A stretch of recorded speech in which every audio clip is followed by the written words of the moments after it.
A paz do Senhor Jesus, irmãos, eu gostaria de hoje nós fazermos uma reflexão a respeito do Evangelho de São Lucas, no capítulo 16, a partir do versículo 19 ao versículo 31, uma sugestão que a nossa irmã Rosilene ela nos deu, e eu achei bem oportuno falarmos desta passagem tão interessante que tem muitas informações, muitos estudos poderiam ser tirados dessa passagem, mas eu vou procurar ser bastante sucinto com os irmãos e dar aqui uma direção bíblica para os irmãos a respeito do rico e do Lázaro, não é? Então, no versículo 19 do capítulo 16 de São Lucas, inicia assim: Ora, havia um homem rico e vestia-se de púrpura e de linho finíssimo, e vivia todos os dias regalada e esplendidamente. Havia também um certo mendigo chamado Lázaro, que jazia cheio de chagas à porta daquele, e desejava alimentar-se com as migalhas que caíam da mesa do rico, e os próprios cães vinham lamber-lhe as chagas. E aconteceu que o mendigo morreu, e foi levado pelos anjos para o seio de Abraão. E morreu também o rico, e foi sepultado. E no Hades ergueu os olhos, e estando em tormentos, viu ao longe Abraão e Lázaro no seu seio. E clamando disse: Pai Abraão, tem misericórdia de mim, e manda Lázaro que molhe na água a ponta do seu dedo, e me refresque a língua, porque estou atormentado nesta chama. Disse, porém, Abraão: Filho, lembra-te de que recebeste os teus bens em tua vida, e Lázaro somente males, e agora este é consolado, e tu atormentado. E além disso, está posto um grande abismo entre nós e vós, de sorte que os que quisessem passar para vós não poderiam, nem tampouco os de lá passar para cá. Disse ele: Rogo-te, pois, ó Pai, que o mandes à casa de meu pai, pois tenho 5 irmãos, para que lhes dê testemunho, a fim de que não venham também para este lugar de tormento. E disse-lhe Abraão: Tem Moisés e os profetas, ouçam-nos. E disse-lhe: Não, pai Abraão, mas se algum dos mortos for ter com eles, arrepender-se-iam. Porém Abraão lhe disse: Se não ouvem a Moisés e aos profetas, tampouco acreditarão, ainda que algum dos mortos ressuscite. Eu gostaria de chamar a atenção dos irmãos para essa passagem, que ela só se encontra aqui no Evangelho de São Lucas. Não existe nenhuma outra passagem nas Escrituras que relata um fato, né? A história, o conto de Lázaro e do rico. Algumas pessoas que defendem que se trata de um fato verídico, de um fato real, é porque aqui não menciona, na narrativa de Lucas, ele não diz que é uma parábola. E ele também fala claramente, identificando Lázaro como um personagem. Porém, irmãos, no próprio capítulo 16, aqui no versículo 1, quando Lucas fala sobre a parábola do mordomo infiel, ele também não identifica como parábola. Entende-se como parábola no contexto, no conteúdo da passagem. Aqui, no caso de Lázaro e o rico, não podemos tomar como base, simplesmente porque identifica o nome de Lázaro e o nome de Abraão, por ser um fato verídico, um fato que realmente aconteceu. Nós não temos em todo o livro de Lucas, nem tampouco nos evangelhos, nem tampouco no Novo Testamento, como também no Velho Testamento, nenhuma identificação, nenhuma outra passagem que possa corroborar de que Abraão, o seio de Abraão, os braços de Abraão, é um lugar de gozo. É um lugar onde vão estar aqueles que foram salvos. Então eu gostaria, irmãos, de não perder muito tempo com essas explicações, porque nós levaríamos aqui muito tempo. Eu queria passar para os irmãos alguns pontos importantes que seriam muito úteis para a aplicação da nossa vida cristã. Observe que lá em São Lucas, no capítulo 16, que nós acabamos de ler, do versículo 19 ao 31, nós encontramos um homem rico, que é identificado como rico, e Lázaro, que Lázaro é um mendigo, um homem que estava coberto de chagas. E é interessante que no texto grego dá a entender de que essas chagas causavam imensas dores a Lázaro. Ele, além de pobre, além de mendigo, ele era um homem que sentia muitas dores porque estava completamente tomado de chagas. E aí ele ficava à porta da casa do rico a fim de comer daquilo que caía da sua mesa. E outro ponto muito importante, irmãos, é que no grego quer dizer que ele ansiava matar a sua fome com as migalhas que caíam da mesa do rico. E por que a Bíblia identifica esse homem como Lázaro? É interessante, é curioso aqui, porque Lázaro quer dizer a quem Deus ajuda, né? Deus é meu refúgio. É uma palavra que vem lá do hebraico, né? Do nome Eleazar, que quer dizer Deus ajudou. Então, nós precisamos entender a identificação do nome de Lázaro é bem coerente com o assunto que está sendo tratado. Deus é meu refúgio, não é? Deus ajudou, Deus é meu auxílio. E aí, irmãos, eu quero que os irmãos abram lá em Provérbios, capítulo 22, versículo 1. Provérbios 22, versículo 1 diz assim: vale mais ter um bom nome do que muitas riquezas, não é? E o ser estimado é melhor do que a riqueza e o ouro. Por que o rico ele é identificado como rico e Lázaro é identificado pelo nome? Há muitas pessoas, irmãos, que são identificadas, elas são reconhecidas pelas coisas que elas têm e não pelo que elas são.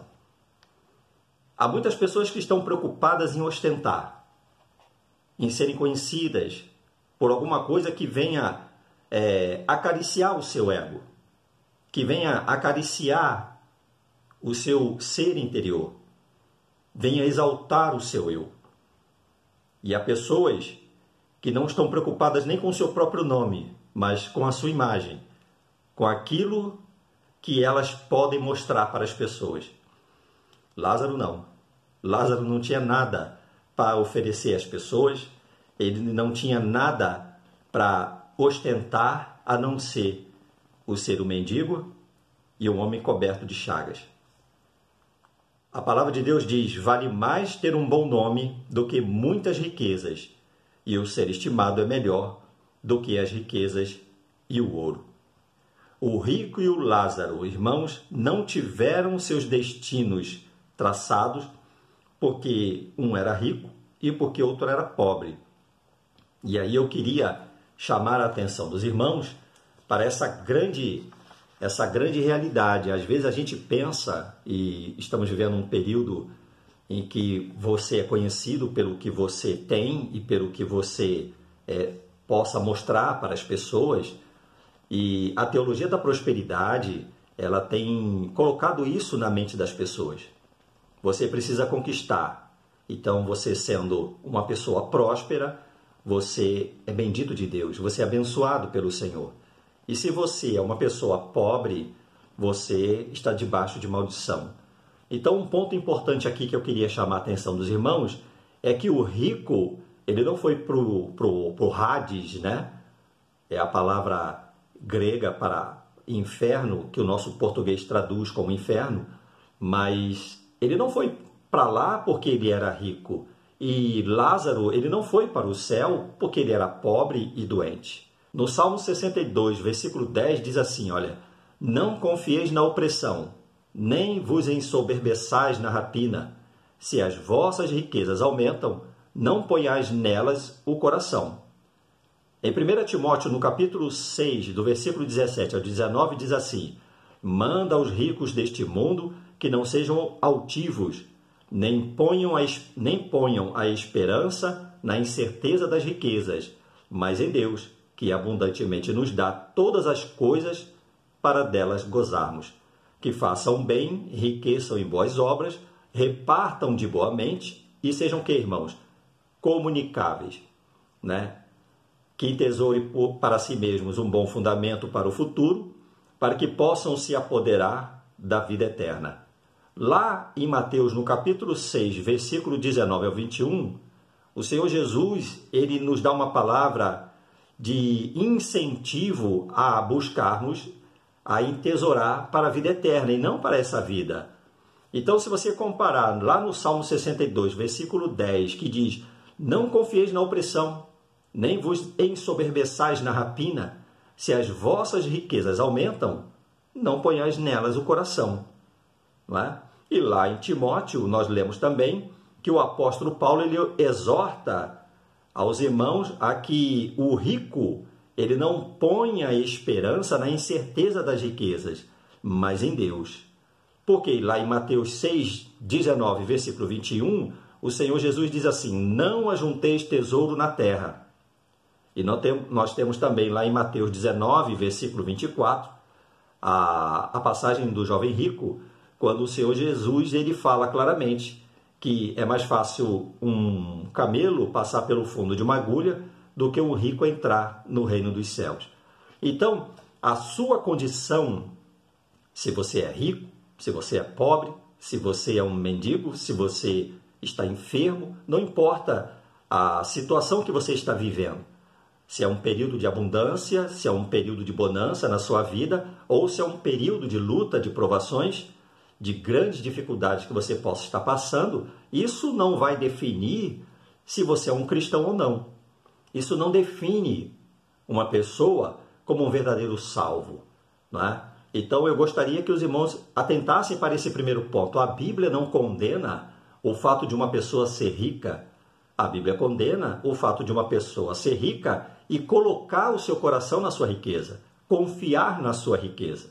A Bíblia fala de pessoas que são pobres e necessitadas, e essas pessoas pobres e necessitadas deveriam receber, segundo lá 1 Timóteo, no capítulo 6, o auxílio dos irmãos que têm recurso financeiro.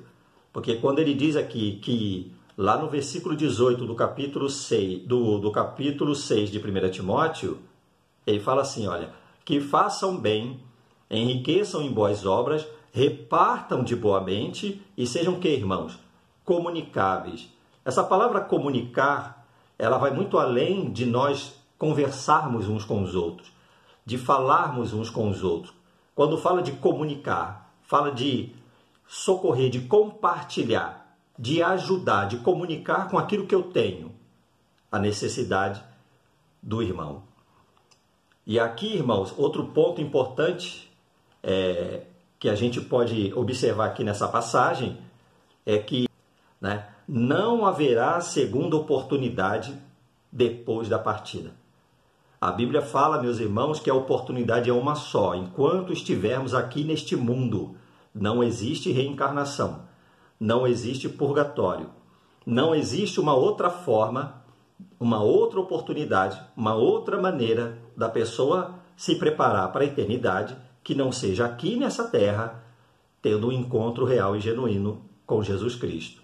Lá em Hebreus, no capítulo 9, versículo 27, diz assim: e como aos homens está ordenado morrerem uma vez, vindo depois disto o juízo. Viu? Como aos homens está ordenado a morrer o quê? Uma vez, vindo depois disso o juízo. Foi o que aconteceu com o caso de Lázaro e do caso do rico. Quando eles partiram dessa vida, cada um já entrou na posição em que deveria estar diante de Deus. Um separado eternamente e o outro nos braços do Senhor. Lá em Eclesiastes, no capítulo 12, versículo 7, diz assim: e o pó volte à terra como era, e o espírito volte a Deus que o deu. Então não existe uma segunda oportunidade, né? Então, esse ponto ele é muito importante. As pessoas às vezes pensam, mas Deus é amor, não é? Deus é amor. Ele não terá coragem, ele não vai ter como mandar ninguém para o inferno, porque ele é amor. A Bíblia diz que Deus é amor. Sim, Deus é amor. E a maior expressão do amor de Deus está na pessoa de Jesus Cristo. Então, se eu rejeito a maior expressão do amor de Deus, que foi dar o seu filho, foi moer seu filho na cruz do Calvário, de acordo com Isaías 53, como poderei eu pensar em escapar da condenação por outro meio, senão pelo sacrifício perfeito do Senhor Jesus? Olha, irmãos, um outro ponto importante é a filiação terrena, ela não pode salvar ninguém.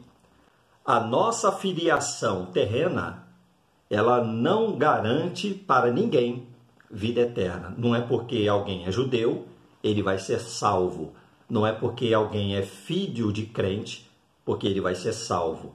Não é porque alguém é membro de uma igreja, porque ele será salvo. Não é ninguém dizendo que é um cristão, que prega, que fala línguas, que canta, que vai para a rua, que ensina as escrituras, que vai ser salvo.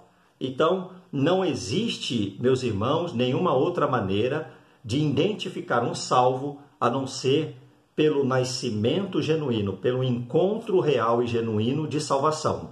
Então, você observa aqui, né, lá em Filipenses, no capítulo 3, versículo 20, diz assim: mas a nossa pátria está nos céus, de onde também esperamos o Salvador, o Senhor Jesus Cristo. E como é que eu adquiro, não é, essa filiação?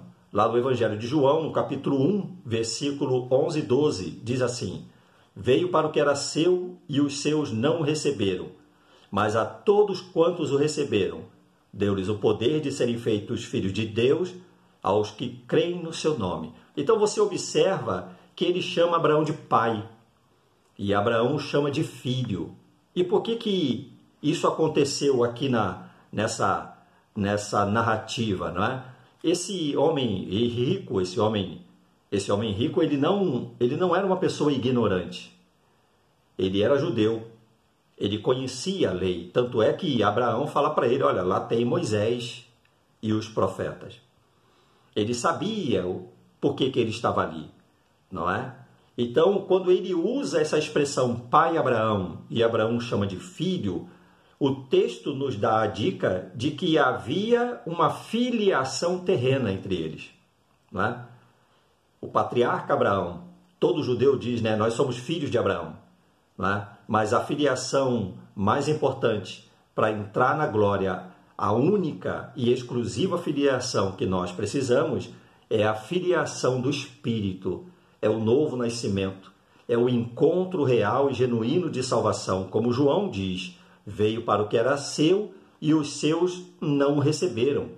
Mas a todos quantos o receberam, deu-lhes o poder de serem feitos o quê, irmãos? Filhos de Deus. Filhos de Deus, aos que creem no seu nome. O poder de serem feitos filhos de Deus. O rico, irmãos, ele sabia que para não ir para o inferno, para não ir para o Hades, era preciso arrependimento. Olha lá no capítulo 16, a partir do versículo 28, o 29 e o 30. Não é? Olha o que ele diz aqui, ó, 16, 28, 29 e o 30. Né? Mas principalmente no versículo 30, ele diz assim, ó, e disse ele: não, pai Abraão, mas se algum dos mortos fosse ter com eles, arrepender-se-iam. Ele sabia que o arrependimento era o motivo pelo qual ele estava no inferno, por ele não ter tido uma experiência de arrependimento. E a única maneira dos familiares dele não cair lá na condenação era o arrependimento. Eles precisavam se arrepender. Só que ele, meus irmãos, né, se esquece que a palavra de Deus, ela nos exorta ao arrependimento. Não precisaria Lázaro descer para dizer isso para eles. Né? Em Atos 3,19 diz assim: arrependei-vos, pois, e convertei-vos, para que sejam apagados os vossos pecados e venham assim os tempos do refrigério pela presença de Deus.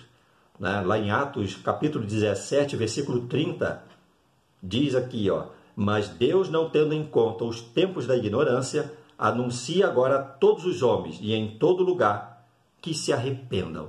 No Velho Testamento, Várias vezes Deus enviava seus profetas e ordenava e exortava para que o povo se arrependesse. Se você der uma passeada lá nos profetas, né?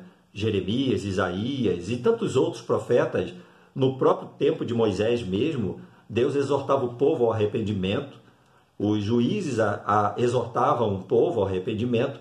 Então, o arrependimento é o fator principal pelo qual o homem possa encontrar diante de Deus perdão e favor. Não existe outra maneira, irmãos. Não existe outra maneira do homem alcançar diante de Deus. Não tem esse negócio de oferta no altar, não tem esse negócio de eu vou dar o meu melhor e é o meu dinheiro, é todo o meu salário. Não adianta você ir para o monte, eu vou passar uma madrugada no monte, eu vou passar uma madrugada de jejum, de oração, eu vou passar um dia inteiro me sacrificando. Meus irmãos, nada disso vai comprar o perdão de Deus. Um arrependimento sincero, um coração quebrantado e contrito é o que Deus não despreza. Então, irmãos, o rico sabia que para não cair no Hades, para não cair no inferno, era preciso arrependimento. Agora, não há outro meio de crer para a salvação se não for pela palavra. E aí, o que ele dá de dica para Abraão?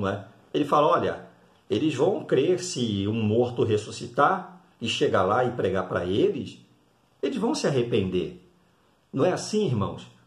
O que hoje as igrejas estão fazendo? Substituindo a palavra de Deus por sinais, entre aspas, prodígios e maravilhas, manifestações, profecias, não é? Tantas coisas que estão impressionando as pessoas dentro das igrejas. A campanha A, a campanha B, não é? A ofertinha que é colocada ali, aquela oferta é levada lá para Israel e é colocada lá no Muro das Lamentações, na verdade, ou a águazinha que vem lá do Rio Jordão, não é?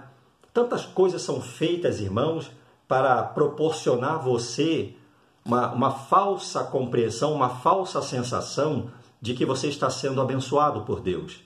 Tudo isso, meus irmãos, não funcionam. São espíritos de engano. Então, quando o rico ele tenta argumentar com Abraão, e ele fala para Abraão, não, pai Abraão, mas se Lázaro ressuscitar e for lá e pregar para eles vão se converter, eles vão se arrepender. E Abraão, ele diz claramente, de forma alguma, de maneira alguma, lá estão Moisés e os profetas. E quando fala Moisés e os profetas, Moisés é a Torá, é a lei. Ele está dizendo, olha, lá está a lei, lá está a palavra de Deus. Se eles não se converterem pelas Escrituras, vão se converter pelo quê? Irmãos? Se hoje nós estamos vivendo um tempo em que se relativiza todas as coisas, se relativiza a verdade, se relativiza pecado, se relativiza os valores espirituais, isso é problema da nossa geração. Mas Abraão não se deixa levar e ele fala claramente, não é? O rico estava tão indiferente à palavra de Deus como a igreja de Laodiceia, não é? A igreja de Laodiceia, irmãos, ela era uma igreja morna, e eu já falei isso aqui no canal. Uma igreja morna, uma das definições para isso é que era uma igreja que ela era indiferente aos valores espirituais. Então, nós estamos vivendo uma geração indiferente à palavra. Se você, de repente, faz um canal e esse canal começa a explorar o lado místico do cristianismo, né, dos chamados irmãos em Cristo, e começar a profetizar, começar a ter visões, começar a falar coisas que agradam o coração do ouvinte, o canal explode, ele cresce. Mas ele cresce para onde, irmãos? A nossa responsabilidade, a responsabilidade de muitos irmãos que pregam as Escrituras, não é em encher o canal, não é trazer para o seu canal inscritos, explodir nas redes sociais, é aproveitarmos a oportunidade, irmãos, para falarmos a verdade para as pessoas e dizer para eles que depois que morre, segue seu juízo. Depois que partir desta vida, irmãos, não haverá uma segunda oportunidade. E esse texto, ele é muito claro em dizer isso. Quando o rico é sepultado, sepultado está o seu corpo, mas ele segue para a eternidade. E ele segue para um lugar de tormento. E essa palavra no grego quer dizer que ele estava em grande agonia e aflição. O rico estava em tormento, ao ponto que ele pede para que o mendigo, Lázaro, ele molhe a ponta do dedo e pingue na língua dele. Apenas alguma coisa que possa trazer um alívio para a sua aflição. Mas não haverá alívio. Não haverá, meus irmãos, negociações depois. Não haverá, meus irmãos, meios de aliviar o sofrimento, as consequências da decisão que se toma aqui na Terra.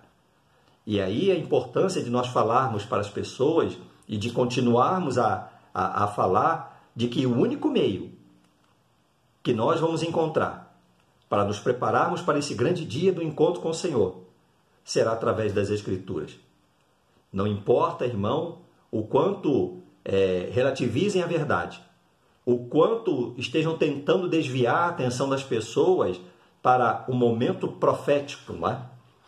Hoje, o que tem aí de atos proféticos, de promessas de grandes bênçãos e prosperidades, meus irmãos, tirando o foco das pessoas para a grande realidade de que daqui a pouco vamos ter que prestar contas ao Senhor. O Senhor da Seara virá e teremos que prestar contas a Ele, e é pela sua palavra que nós seremos julgados. Que essa palavra, irmãos, ela possa ficar no seu coração. Depois da morte, segue seu juízo. Que Deus te abençoe. Se ficou alguma dúvida, se ficou alguma pergunta, eu sei que tem muita coisa que nós poderíamos ficar falando aqui, mas o tempo, né, irmãos? O tempo ele é muito curto e eu não quero me alongar muito e já me alonguei, né? Então, eu agradeço aos irmãos por nos ouvir e peço aos irmãos, reflitam nessa palavra, né? O sentido, o ensino da passagem do rico e do Lázaro. O que ele quer nos mostrar, né? Que a sua condição, o bem ou mal que você recebe nessa vida, não caracteriza se você é salvo ou não. Você precisa ter uma experiência real de salvação, não é? O fato de você ter uma filiação, isso também não quer dizer que você é salvo. Você precisa de uma filiação espiritual, né? Você precisa nascer de novo. A palavra de Deus diz que a única maneira de alcançarmos perdão é através de um arrependimento genuíno. Que você possa colocar isso no seu coração, tá? A qualquer momento seremos chamados para a eternidade. E aonde passaremos a nossa eternidade? Pense nisso. Que Deus te abençoe no precioso nome de Jesus.